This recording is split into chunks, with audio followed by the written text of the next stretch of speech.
Good afternoon, everybody. This is Vernon Jones here on the JusticeCast. I'm joined this week with our Chief of Advocacy, Hello, hello. Jessica Escalante, and joined with our college intern, Brightonius Washington. And we're joined also with the extraordinary master teacher herself, the one who leads our Good Trouble Academy and all things partnerships and parents, Miss Sherry Brights. Hello. Good to see everybody. It is a good day to be here. We are Monday, May 4th. I want to do a May special. the 4th be with you. Isn't that what people say? That's what people say. Okay. May the 4th. You just took my thunder, but that's Oh, okay. sorry. May the 4th be with you. Wow.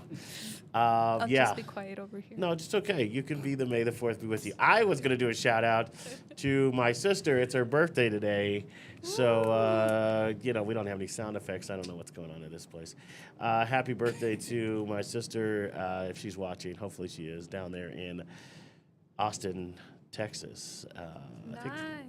Happy birthday. She's having happy birthday to her, right? So congratulations to her. So we are, and speaking of birthdays, it makes you think about mental health, and I want to. What is your? Hopefully, birthdays don't cause you trauma. I know there could be some trauma with that, but what is your favorite birthday memory to crack the things open today? Brighton, do you have a favorite birthday memory? And we'll let you go first because you got the youngest brain here, so we figure you can be quick and everybody else can think time. Do I have to lean down? Can you guys hear me? Just grab it. Yeah, just. Sorry. My favorite birthday memory, I'd say, was when I went horseback riding. I just found an old picture of it. If you guys want to see it or not. Oh, you have a horseback riding picture? Yeah. You guys want to see it? Yeah, I don't know if we can see it, but you could share it around the table. We can all take it. That's what I meant to say. Oh, you don't want the folks online to see it? No, because that was back in my, Oh, those days. bigger days. Well, Brighton, horseback riding. He's going to share us this picture. Jessica, do you have a favorite birthday memory? I love all my birthdays. Oh. Well, it's a vivid memory. I got stung by quite a few wasps when I turned 5. So I have the little sting up here on my on the top of my eyelid, and then I have on my legs that little round thing. But my mom said that afterwards, after I cried for like an hour, we still did the piñata and everything. So it was all good. There you go. And then my 30th birthday was also very good. Nice. Jessica, if you know Jessica, you know that she enjoys a good birthday, and she definitely has a family who understands that she enjoys a good birthday. Woo! So, Miss Sherry, do you have a I believe it was my 68th birthday. 68th? I celebrated I thought you were only 25. somewhere there. Oh, okay. I celebrated my birthday for almost 6 months. And the last thing I did that year was go to the Stevie Wonder concert for free in a box. Nice. In a box. Who took you to Stevie Wonder? Friend of mine. Oh, a friend of hers took her to Stevie Wonder in a box on her birthday. Right? See how she said that sounds pretty smooth. Yeah. For 6 months, celebrated her 68th birthday. That's great. Mental health. Look, this is Mental Health Month.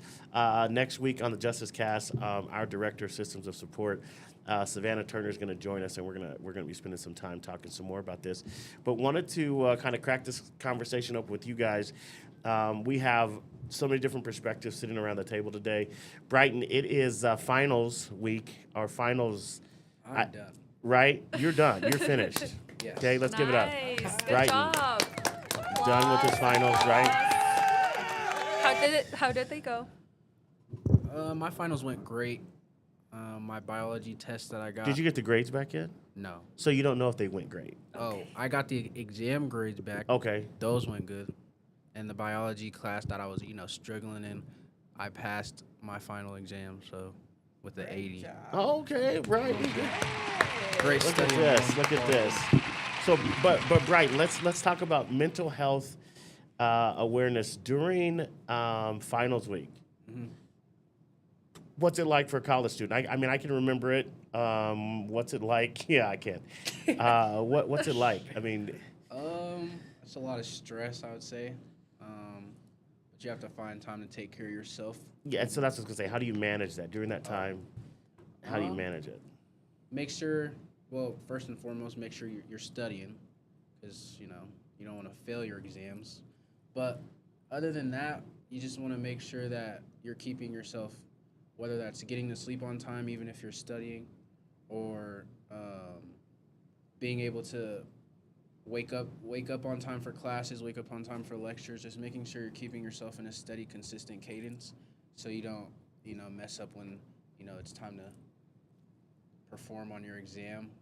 I did that, keeping just that same cadence throughout the week, and being able to execute on all my exams was one of the good parts about that. Okay, and you're feeling good? I'm feeling great. That's great, man. That's good to hear. Now it's what do you think? I think as a student, what do you think is how was your diet during this time? My diet was horrible. Okay. A lot of late night snacks, but I mean that comes with it. College students never have the best diets, but at least I wasn't drinking energy drinks, so. Stay away from the energy drinks, Yeah, folks. those cause cancer. Yeah, those are. I like a good energy drink. Oh gosh, the Celsius, the Red Bulls, the Monsters, all of that stuff that don't sponsor our JusticeCast. So we don't endorse them. But let me give you guys some of the stats before we go on. But mid 2025. That was reported by the Colorado General Assembly was talking about this, that in Colorado that we are dealing with a persistent youth mental health crisis, where 14% of youth ages 5 to 21 are reporting poor mental health. I mean, how does that resonate with you guys when you hear that? And this is mid 2025 that you have about 14% of youth who are ages 5 to 21, Ms. Sherry, are experiencing a poor mental health. What do you think that when you hear that? How does that resonate with you? I guess the first thing I would think about is everything that's just going on in the world. So I just believe that a lot of kids have to deal with a lot more things than I did when I was growing up. So you've just got so many things with peer pressure. You've got education going on. But I think kids are more aware of what's going on in the world than I was when I was growing up. Yeah, I mean, that's that thing about being more aware. I mean, it's so the world has just shrunk, right? That we can see tragedy going on Every day. right every day in every corner of the world. I mean, you log on to these phones, like Jessica, logging on her phone right now, see what's going on in another part of the world. Like you can quickly, even though things are great outside your house, right? You can quickly find yourself like depressed because of what's going on around the world. Jessica, what do you think when you hear those numbers? Let me also say this. So that's under the stage report, but the roughly 26% of high school students report persistent sadness or hopelessness. I mean, 26% of them in the state of Colorado are reporting a persistent sadness or hopelessness. Yeah. I think part of that is also, and I think you kind of mentioned it, Ms. Sherry, it's just like being immediate to all the news, like having, like you have every news outlet at the tip of your hands. Yeah. And if you don't have a phone, you still have like a computer. Most high schools have like a Chromebook and everything. And you have every news outlet at the top of your hands. And you're able to hear, like, I feel like back in the day, you weren't able to see what the war was like in like Congo or whatever it is, now you're able to see like the very, very sadness, like the poor like state that other people are in, and you like culminate that with like what you might be going through. You might also be having like so much trauma or just like stress from school, stress in general, and I think all of that just combines, and it's like, how do you actually deal with that as like teenagers? Like, I don't think we necessarily give people the tools to deal with all of that emotionally. Yeah, I think that's 100%. There's like a sense of like helplessness too. It's like, okay, I'm seeing all this bad news, but then like I'm just one person. What could I even do? So it's like, just to finish my thought. Yeah, no, that's it. That's real. I mean, I think it's like you said, it's just right at their fingertips. And I think, you've got, this kind of dovetails, we've got these school districts that we work with that by July 1st, they have to adopt these cell phone plans that will, a lot of them are saying no cell phones in schools from bell to bell, right? That the bell rings and no cell phone. They say this is going to improve instruction. And it will improve mental health. Brighton, as the most recent student in a high school setting, when you were at Vista Peak, did you guys have cell phones there? What was it like? We have no like policy over cell phones, so you were able to have your phone. It wasn't really like a big deal. You can see like some kids do struggle with it, just as like a distraction. But me, What was it like personally, if you were in a class Mhm. and your teacher's doing instruction, Miss Jessica's doing instruction, you're in biology class, and you're on your cell phone? What would happen in those instances? if she like caught me on my Yeah. phone? Well, sometimes it kind of depends on if you're a freshman, sophomore, junior, senior. More of your freshman, sophomore year, it's kind of more like a put your phone away. Like, but as you're getting to those junior, senior year into like your adult, they may remind you, but it's not as like a persistent thing. Okay. So they're Eh, kind eh. of giving you that freedom, and it's on you because in college, if you want to be on your phone, they're paid to be here regardless. So Right. if you want to, you're Right. paying to be there. So if you want to waste your time and fail and have to retake and do multiple classes, that's on you. So Ms. Sherry, how does it, when you think about mental health, cell phones, access to technology, you are our K-5 specialist, right? Elementary is where make your claim to fame. She's the most extraordinary teacher. Thank you. Yes.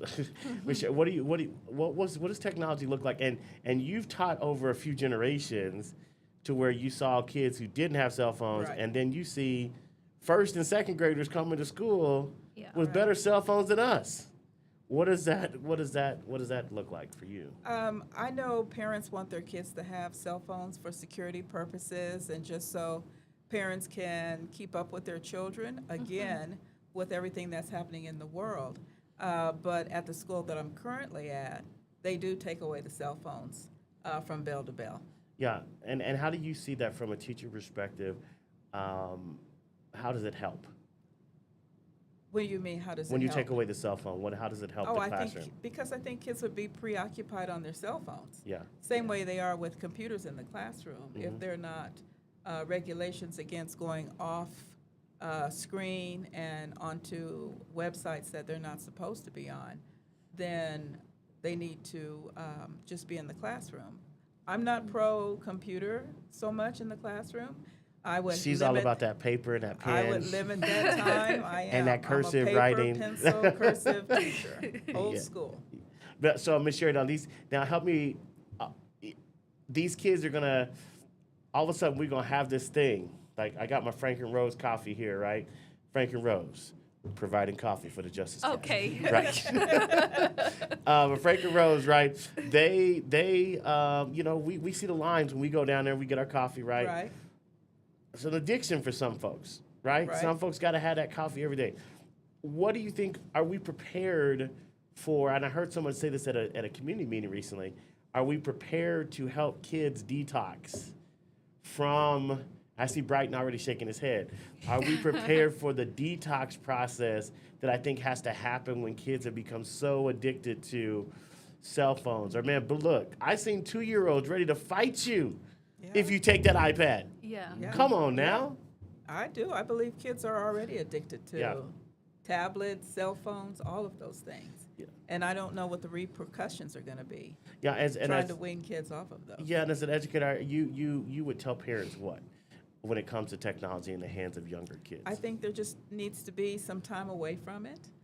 Make sure that you're looking at books, especially during the week. I would make computer time a weekend time. Okay, and what would you tell them? What like reading? I mean, we can get. You're talking about old school in-home libraries. In-home library, real books that you turn the pages to. Yes, I think that's important for kids. Y'all heard it Games online, I think that's fine. Okay, But reading material, academics, even math, pencil, paper. Miss Sherry, when I was growing up, you know what I had? I had a big old refrigerator box out in the field, What? right? That we went and imagine it became everything. Like, Oh, yeah. you know what I'm saying? It's Yeah. like I had one of those. Yes, you had a Yeah. refrigerator box Yeah. too. I'm telling you, it's like What's a It was the refrigerator best box? thing. a refrigerator box. It's like when it was a huge box and somebody bought a refrigerator Oh. and then they Oh, you left guys played with the yes, box. and then Yes. Was it a rocket ship? it could be a rocket ship. It could have been like a castle. It could have been like Ours was a lab. a lab, Oh, right? You know, fancy. so you get these fancy refrigerator boxes. But that's using your imagination. Yes, yeah. And I think technology takes that away from kids. Yeah, and I think that's your point. It's like you getting back to the original computer, Yeah. right? Getting back to the original technology of Right. your brain, Right. right? So I do think that we have to look at the detoxing that goes on. Brighton and I mean Jessica too. I mean we deal with young people here through our programs, and we've heard a lot about young people talking about bullying that goes on through these social media platforms, through the phones, through the computers. I mean, we had kids show us how the school had blocked certain things, and kids have figured out how to still message each other using a Google Doc. I mean, they were actually creating a Google Doc. Hey, that's the modern day passing of the notes then. That's Yes, exactly. like It's- everyone it's- is able to type in. Everybody's able to That's the type in. modern day Like that's a way good look at of Jessica. passing the It's the notes. modern day of passing notes is a Google Doc, and so literally these kids showed us. Well, look, they told us we couldn't do X, Y, Z. Yeah. And so they created a Google Doc. I mean, you got to think. Yeah. You got to think. Man, That's pretty creative. pretty creative, right?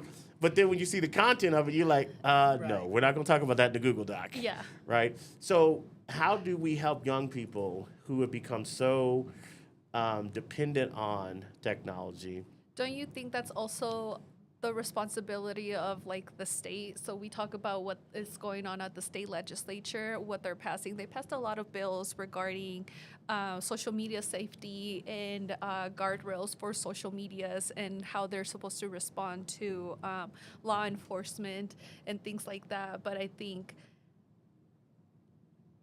I don't want to speak outside of like what I know, but I think that's also part of like the responsibility of lawmakers to ensure that we're holding social medias accountable and that like, you know, I guess at the end of the day, Yeah. the students could still get access even if it's like prohibited to 18 and under. So, but Yeah. like, how do we ensure that there's like safety nets Yeah. to protect children? Yeah, and you have to. I mean, we gotta do that. I think the best way to protect children is Brooklyn doesn't have a phone, right?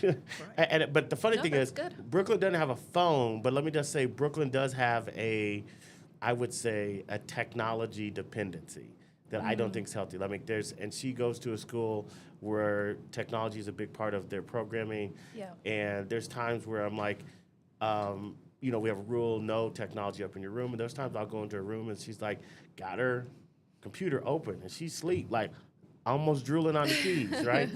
And, you know, or we've had to do, like you said, Ms. Sherry, like regulate the iPad use because it is to your point, very addictive, and you can create this dependency that's not healthy for kids. And I think they can get lost, right? They can get lost into this virtual world and Right. not really connect with the real world, and then feel to this data that we shared earlier. Then they can begin to feel persistent, you know, sadness, persistent disconnects from community because the only community they're connecting with is, you know, it's fake, right? Brighton, did you have a refrigerator box when you were a kid? No. You I did? did not. But you did go outside and play, didn't you? Of course. Right. Like, what adventure would you have when you were outside? Like, you know. It would just be like riding my bike to my friend's house, and then we just maybe go to the King Supers or over there by the wreck, by the lake. So just being outside. Exploration, right? Yeah. Yeah, no, those are the normal things. I think we got to Ms. Sherry's point and to Jessica's point, I think holding lawmakers accountable for, like, how do we make sure that not only is social media safe, but are our neighborhoods safe, right? Are we making sure that neighborhoods are safe? Are we making sure that opportunities are available to kids as we talk about expanded opportunities? I remember growing up, not only did I have my refrigerator box, but I always had a rec center that was open. Like, I could go to the rec center anytime and shoot hoops. I could go to the rec center anytime and do what we needed to do because those things were available to us. We used to, because growing up, I was out. So I would drive my bike. I would ride my bike. I would ride my bike sometimes from all the way I was in Aurora to my grandmother's house in Mount Bella. I mean, that was no big deal for us. We would just, there was nothing. It was just dirt, right? And I don't know. I don't know if kids are getting these opportunities. And I think it goes back to what Jessica and Ms. Sherry are saying. The world is so small. We know things so fast. And I sometimes don't think it's the kids who are anxious. I think it's the parents. Yeah. Probably. So. Right? Yeah. I think it's the parents who are so anxious and so fearful of all that we know is going on in the world that we've made our kids scared. Right? And they're just like, oh, the sky is falling. Because I don't ever remember feeling like that as a kid. No, I know I didn't. Me either. I didn't know anything about the worries of the world. Right. Yeah, I mean, I knew enough about what's going on in my house that was worrisome, right? We had our own stuff there, but I didn't know, like, I wasn't worried about, I think maybe when I got into, what year? I think Reagan was in office in, 80-something? So I think, these young, they said Reagan, right? Right? But I was saying that Reagan, I'm thinking when Reagan was in office, 8 years. So I was also a nerd too. I accept that. I was a nerd. So was anyone surprised to hear that? Come on, that is not a surprise. Yeah, politics and stuff was kind of like my thing. Like I remember Reagan and Gorbachev, right, talking about the Cold War and Gorbachev, you tear this wall down, right? I remember that, but I also don't ever remember it like I was afraid, right? I just remember like that was like a world happening. It didn't seem like so close to me, but I think sometimes when I see the news now, I'm like, my God, if I was a 7-year-old now, I'd probably be terrified. Right. Yeah. Right. Yeah. Whew, yeah. So we have a comment from YouTube. Oh. What is the effect of the cell phone ban on mental health? Yeah. What is the effect of the cell phone ban on mental health? I think that's what we're talking about too. Is like, I think there are some, like Ms. Sherry said, I think it will help in the classroom. It will help, to Brighton's point, young people probably lock in more, be more focused on what's going on in the classroom. I've heard from schools like at Blake School, Greenwood, they talked about how, and they're K-8, and he's talked about how his middle schoolers, because they've already had a cell phone ban for the last 2 years, how they've been able to plug into healthy community, and he sees them making healthier relationships. So I think some folks are seeing that as a mental health benefit. I think I am definitely concerned about the back end side of a cell phone ban is that are we ready to provide equitable support for kids who are literally detoxing from you taking the technology from them? And that's not just the schools thing. I think, Jessica, you were getting at like state lawmakers have a role, but nobody wants to say it nowadays. I think we're being politically correct, Ms. Sherry, right? But we're not politically correct here. We're just JusticeCast here. Parents, Justice correct. You were justice correct, right? Parents have got to parent. We say it all the time, right? I used to tell my parents all the time, the best thing you can do for me is send your kid to school ready to learn, right? Send them to school ready to learn. After that, I'll take it from there, right? But you got to send them to school ready to learn. And you can't expect the school to take away a cell phone. Well, it's only for 8 hours. Right. That's you read my mind. Go right outside. Yeah. If for 6 hours I don't have my cell phone or I don't have my tablet, but then as soon as I get back into the rest of my world for the next 18 hours, mind you, I have access to the unregulated access to this thing.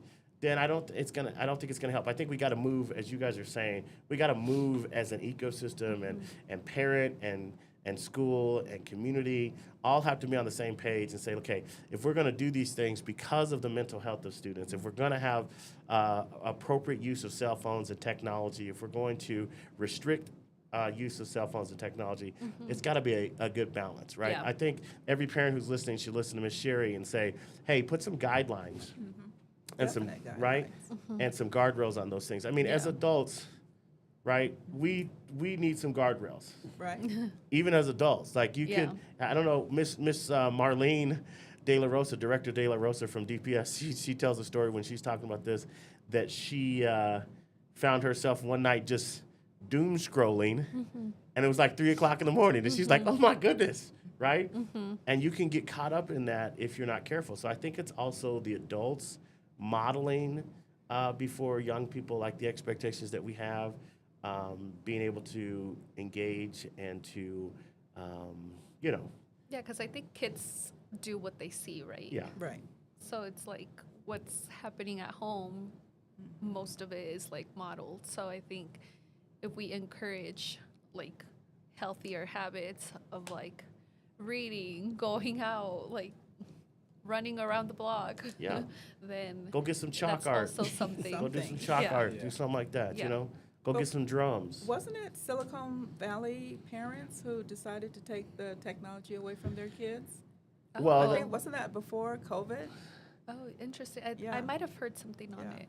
Yeah, so I think there's a lot around that. I think Miss Sherry, there's some other stuff that I want to rush in so we don't get too far gone here. But the we talked about the high schoolers. The other thing that we have been talking about a lot with our Shift Fellowship, they're working on some policies that they'd like to see the Denver Public Schools and the Aurora Public Schools work on around more in-depth and solid policies around youth mental health and wellness in both Denver Public Schools and Aurora Public Schools, and hopefully in some of our other partner charter networks and districts that we're working with. But you look at this, the one thing that continues to plague youth mental health is the severe shortage of mental health providers, right?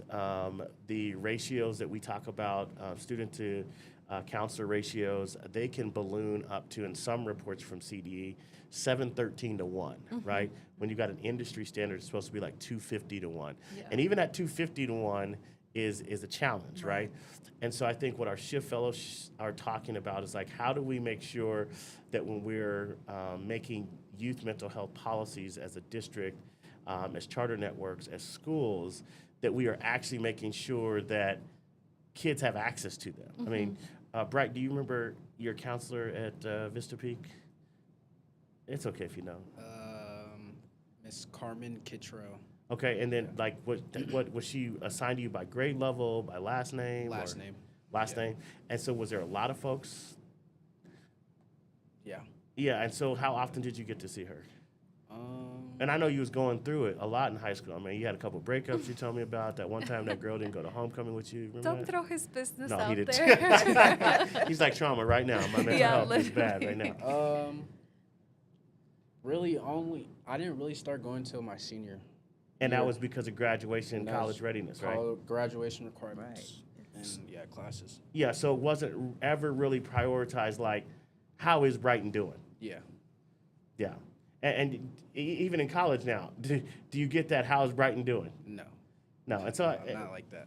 no, and so I think that's what we're talking about. It's like if we're talking about mental health supports and wellness supports, we have to really be asking ourselves, hey, how are the students doing? And really have the conversation and being able to, Ms. Sherry, what are your thoughts on mental health? You've got a powerful journey that you've gone through yourself that you always share with us, and it keeps us all mindful of why mental health is important.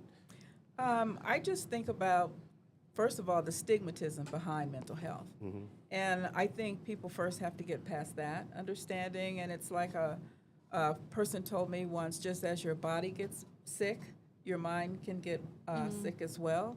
And when you look at it from that standpoint, it's easier to deal with when you feel that you have to see someone or there's a need to see someone because Yeah. something's not right. Then you need to go to a doctor or find someone, a counselor to speak to. Right, and you're not less of a person No, not at all. because all of a sudden things are cloudy in your Right. mind. You're not less of a person if you feel, just the ick, Yeah. as they say, Yeah. right? And I guess Just need to get some help. I need to get some help, and there's nothing wrong with getting help, right? Not at No. all. Miss Sherry, everybody knows Miss Sherry is a good she's one of those good Christian women, and she tells us all the time, just take it to the Lord, right? And we say it's okay to have Jesus and a therapist. Yes, it's true. And so, Jessica, you said something earlier about like the stigmatism to Miss Sherry's point. even, as we talk the stigmatism in Black community, in our sister brotherhood community, there's also a stigma, right?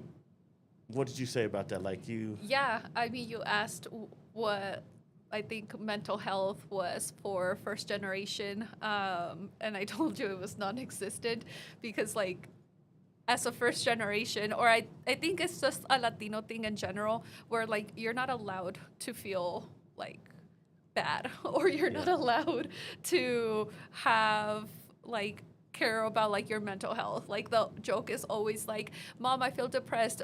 Like, and then she would tell you something along the lines of, like, get up and clean, get up and mop, you'll you won't feel depressed after Nothing that. like Saturday cleaning Yeah, exactly. that makes you deal with your emotions. Yeah, all you need is to get up and clean because all you do is just lay down. It's like, yeah, because you're depressed. Okay, everybody who's gone through that, just raise your hand, right? Right.